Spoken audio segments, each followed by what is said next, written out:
Honey, I think we should talk. I wonder how many men have heard those words and how many marriages or hopes have been dashed by them. Yes, Debbie, whatever works for you, I responded absent-mindedly to my wife of 14 years as she entered the house.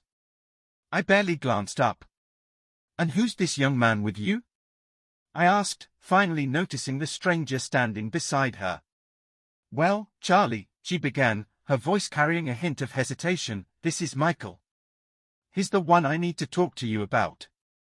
I looked up from my seat, taking in the sight of my 36-year-old wife and the fairly handsome young man with her, who couldn't have been more than 23. The situation didn't sit well with me. Debbie's face was serious, but Michael, he seemed a bit too smug for my liking, or maybe it was more of a smirk. Either way, he was definitely feeling confident, probably for a reason. And what about Michael? I asked Debbie directly. She swallowed nervously, clearing her throat before speaking.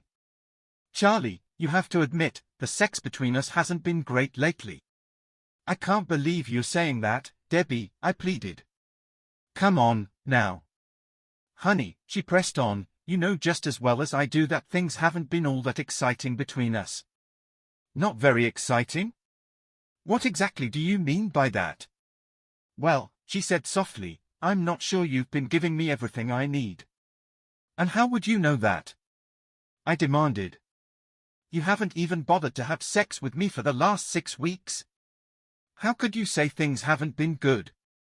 At least she had the decency to look a little uncomfortable. Her eyes darted over to Michael, clearly seeking some support. Look, Charlie, Michael began, stepping in, what Debbie's trying to say is, I don't know you, young man, I cut him off, and you certainly don't know me. If you're going to speak to me, call me Mr. Martin. His face turned red, fuming, and I knew I'd hit a nerve. That was 1 point for me, but I had a feeling the score wouldn't stay in my favor for long. I could sense what was coming. Michael, let me handle this, my wife quickly intervened before he made a bigger mess of things. Charlie, it's not that I don't love you anymore. I do love you. I can't imagine my life without you.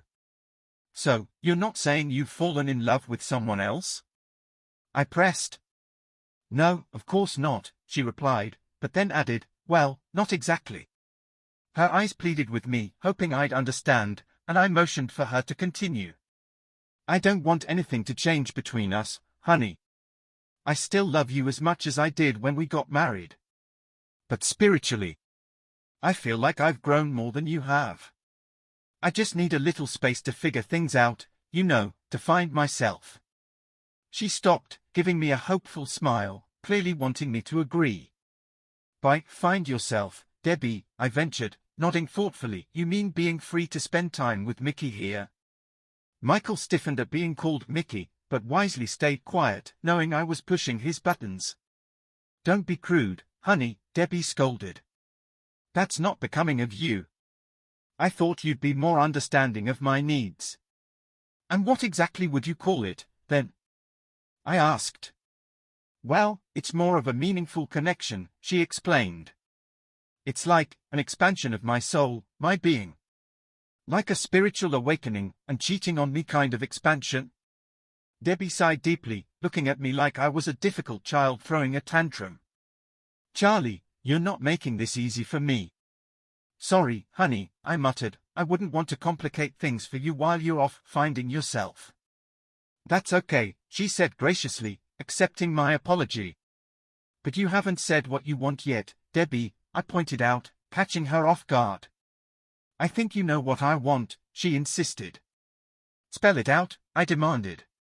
There was some whispering between the two of them, clearly indicating that things weren't going quite as they had planned. Eventually, Michael gave Debbie a nudge, silently encouraging her to continue. He still refused to address me as Mr. Martin.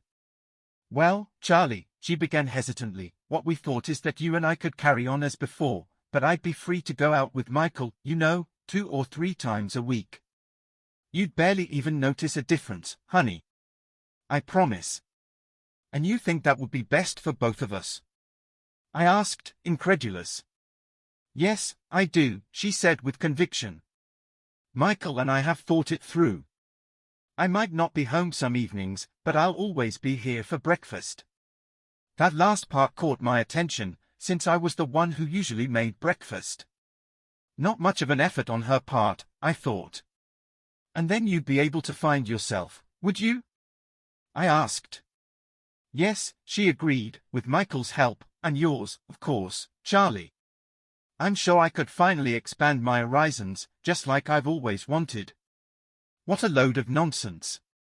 I nodded, pretending to understand their so-called proposal. So, what you're saying is, we'll carry on as we have for the past 6 weeks, with me getting no sex, while Mickey over here gets you 2 or 3 times a week. Debbie looked deflated, while her lover boy clenched and unclenched his fists, clearly struggling to keep his composure. Please, Charlie, stop being so difficult, Debbie pleaded, stepping toward me, arms outstretched. Of course it won't be like that, she said softly. I'm sorry I've neglected you lately. I promise I'll make it up to you. I raised my hand, stopping her in her tracks. Glancing over at Michael, I asked, So, Mickey, are you okay with your girlfriend giving me the occasional mercy visit? He grinned stupidly, clearly convinced they had me right where they wanted me. Whatever, dude. Screw Debbie all you want, as far as I'm concerned. But trust me, she'll never enjoy it with you as much as she does with me. Debbie at least tried to protest, telling him to shut up, but by then, he was already worked up. With your little dick, she probably doesn't even feel you inside her, especially after being with a real man like me. Is that what you think too, Debbie? I asked, turning to her. That Mickey's is bigger than mine? And that he knows how to use it better? No, Charlie. I swear I've never said that to him, she protested. He's making it up, the stupid prat. He's no better than you in bed. A bit rougher maybe, but just different, that's all. I gave them a few moments to take it in before dropping my next comment. That's more or less what Linda said too, come to think of it. That caught both of them off guard. Debbie stood there, her mouth hanging open in surprise, while Mickey lurched forward, raising his fist toward me. Leave Linda out of this, you bastard, he shouted angrily. Sorry, Mickey boy, but your wife Linda is already involved, I told him as he came at me, fist clenched. Debbie quickly grabbed his arm, pulling him back. Don't, Michael, she pleaded. I'm going to kill this bastard, he yelled, enraged. An old guy like him? Debbie said, still holding him back. Believe me, you don't stand a chance. If you hit him, you'll regret it. She was right, of course. Sure, I might be 15 years older than him, and he might work out at the gym, but I built my own construction firm from the ground up, learning to hold my own against some of the toughest guys in the business. He hesitated, thinking twice about it. Pity, I thought. Maybe there'll be another opportunity.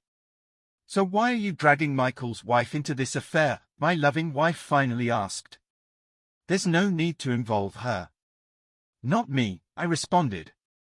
She's the one who contacted me about a month ago, telling me what was going on between the two of you.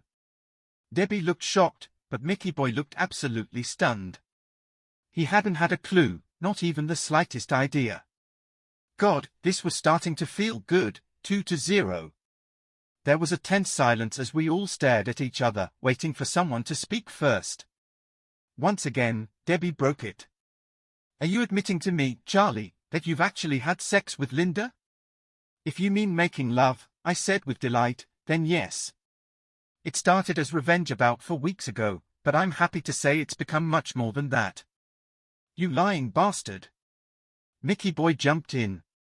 My wife wouldn't sleep with anyone but me, and certainly not an old guy like you. I raised my eyebrows, glancing over at Debbie, who looked a little pissed off.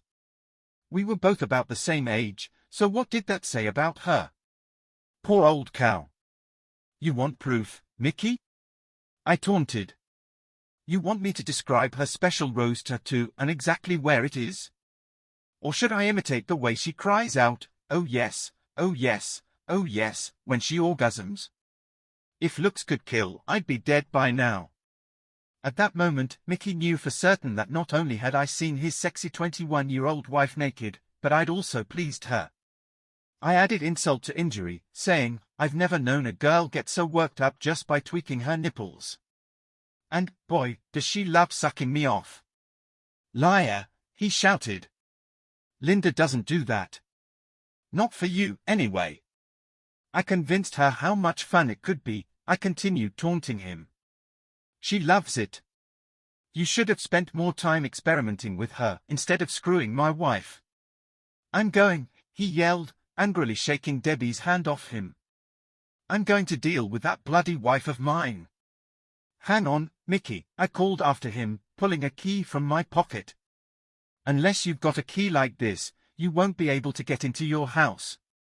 I've got my own key, you idiot, he screamed. Not like this one. You don't, I informed him. We've had your locks changed. Mickey visibly deflated, and I enjoyed every moment of it. Well, I'll be off then, I joyfully announced, standing tall for the first time.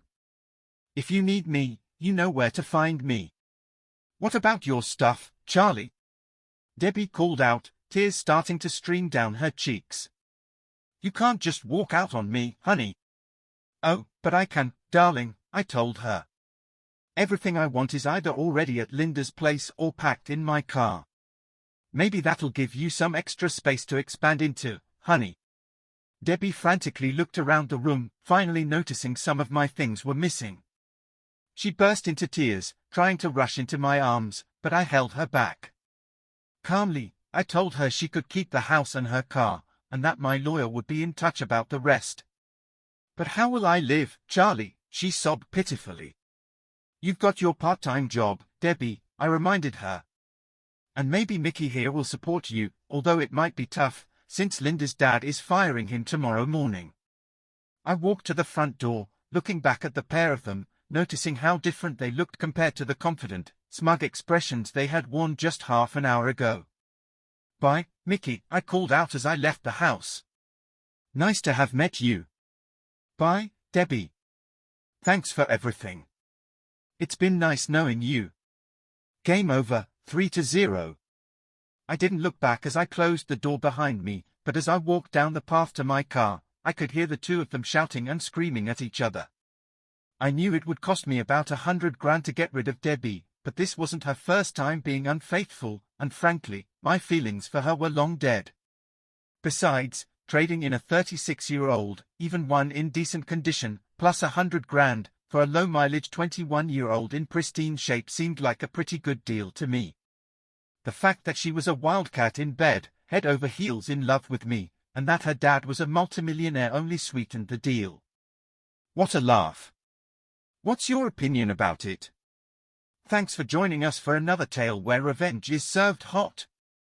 Don't forget to subscribe to our channel to ensure your next chef stays loyal. Tune in next time to satisfy your appetite for revenge. If you're under 18, hold off, it's not for the faint-hearted.